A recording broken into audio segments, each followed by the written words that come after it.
समस्या पूर्ण होती है, चौथी पड़ जाती है, तो एक काम जरूर करना कि बेलपत्री के वृक्ष के नीचे बेलपत्री की जड़ में लाल चंदन का पानी 1 लोटा प्रत्येक सोमवार को चढ़ाना प्रारंभ कर दीजिए। घर पे रोग हो, बीमारी हो, हम ना मिल पा रहे हो तो तुम्हें दरबारों में भटकने की आवश्यकता नहीं। उपाय सुनो। घर पे लाल रंग के कपड़ा में नारियल बांध देना,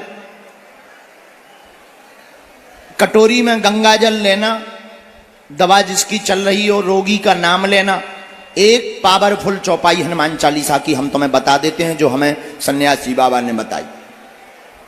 सब लोग बोलते हैं नासे रोग हरे सब पीरा जपत निरंतर। इस चौपाई को 108 बार बोलकर कटोरी में जो गंगा जल है उसमें फूंक लगाकर बीमार रोगी को 40 दिन तक पिला दीजिए। किसी भी तांत्रिकों के चक्कर में तुम्हें पड़ने की जरूरत नहीं पड़ेगी और बागेश्वर धाम की पेशी शुरू कर देना, इतने में ही रोगी को टनाटन आराम लग जाए। स्त्रियों की, कुछ स्त्रियों की ऐसी आदत होती है कि जैसे आपके घर भोजन बना तो आपकी पड़ोसन आपके घर आएगी और सबसे पहले आपकी रसोई में घुसेगी, उसका पूरी घर में कहीं और पांव नहीं जमता, सीधे रसोई में जाती है। क्या सानो शनिवार या मंगलवार को जाकर सरसों के तेल का दीपक जलाओ, बाती का कच्चा धागा अपने पैर के अंगूठा से लेकर सिर तक नापकर 7 बार और उसकी बाती बनाकर हनुमान जी के मंदिर में जाकर जी को जल चढ़ाने का एक नियम है। आप डायरेक्ट शंकर जी के ऊपर जल चढ़ाओगे, शिव स्वीकार नहीं करता। शंकर को जल चढ़ाने का सबसे सुंदर तरीका, जल ले जाते समय सबसे पहले शंकर जी की जो जलाधारी है उस पे राइट पे चढ़ाओ, लेफ्ट पे चढ़ाओ, फिर कटी पे चढ़ाओ जहां पर शिवलिंग रखा हुआ है। उसके गुड़ की कोयल बनाई जाती है और उस कोयल में एक लौंग रखी जाती है, चाहे सोने की रख लो चाहे खाने वाली लौंग रख लो। ऐसी सुहागन लेडीज को सुबह ब्रह्म मुहूर्त में दान दे दी जाती है। तो नारी कभी विधवा होकर नहीं मरती।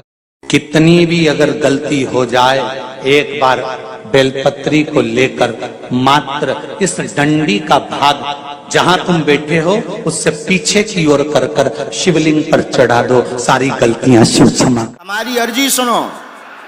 हे बागेश्वर बालाजी, हे सन्यासी बाबा, हे कलयुग के राजा, आजीवन पर्यंत आपके चरणों से, आपके धाम से हम जुड़े रहेंगे, हम आते रहेंगे।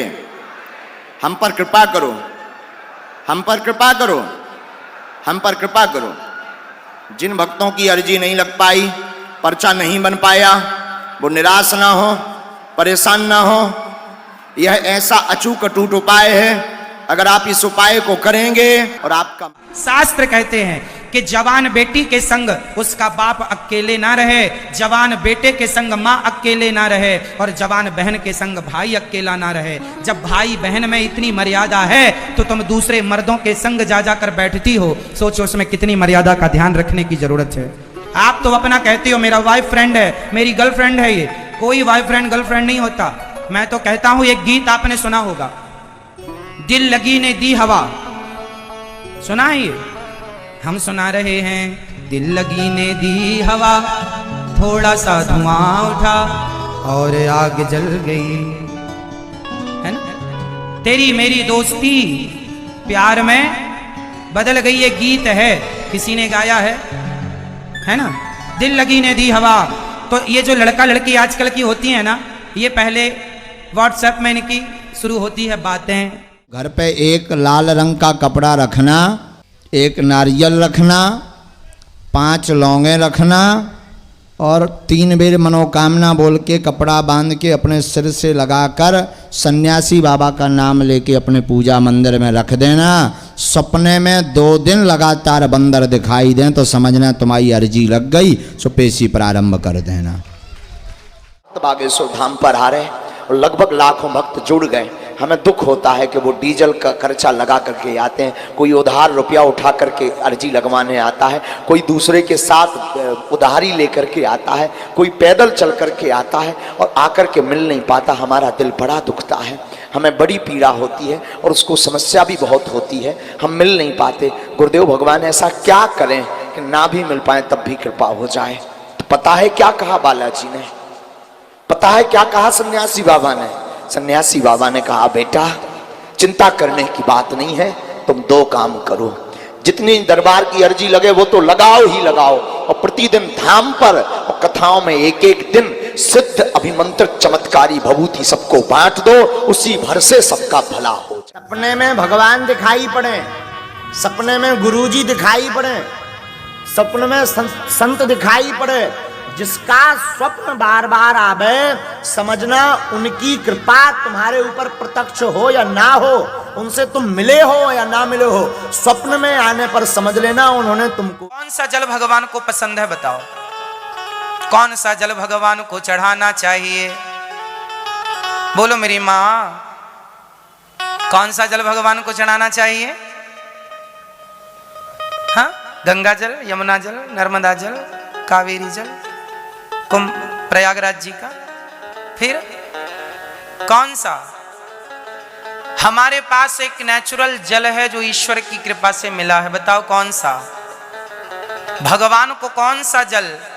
कन्हैया को एक रोज रोकर पुकारा, कृपा पात्र किस दिन बनूंगा तुम्हारा। भगवान को कौन सा जल? गंगा नहीं, यमुना नहीं, भगवान को अपने भगवान से इतना प्रेम हो, इतना प्रेम हो कि आंखों से अश्रुधार बहती रहे और वो अश्रु ठाकुर जी के चरणों में। अगर तुम खुश रहना चाहते हो और सफल होना चाहते हो तो हमारी इन 5 बातों को सुनकर के आज की रात में जाना। पहली बात, बीते हुए कल को भूल जाओ। दूसरा सूत्र सुनो, वर्तमान में जियो। तीसरा, भविष्य की चिंता मत करो। चौथा सूत्र जो बहुत प्यारा है, खुद की तुलना दूसरों से करना बंद करो। 5वां और अंतिम सूत्र, अपने काम को तुम टालना बंद करो। तो शराब पीने वालों का हित है, ना तो शराब बेचने वालों का हित है। जितने शराब बेचने वाले हैं जाकर बैकग्राउंड चेक कर लेना, एक भी सुखी मिल जाए तो बताना मेरे को। दूसरों के जीवन में दुख भरने वाले सुखी कैसे रह सकते? 2 पैसा तो वैश्या भी कमा लेती है साहब, तुम्हें पैसा ही कमाना है कि महाराज पैसा बहुत मिलता है शराब में, तो पैसा तो वैश्या भी कमा लेती है। पैसा ही कमाना उद्देश्य नहीं है जीवन में, धर्म कमाना उद्देश्य है। धन हो पर धर्म का हो, अधर्म का और बेईमानी का ना हो। आजकल पैसे में आदमी जो करना पड़े करता है, बस पैसा आना चाहिए ना। मेरी माँ, पैसा कमाओ, खूब कमाओ, धर्म से कमाओ, मेहनत से कमाओ। बेईमानी का कमाओगे, लिख लेना डायरी में, ना तुम सुखी रहोगे ना आने वाली तुम्हारी पीढ़ी सुखी रहेगी।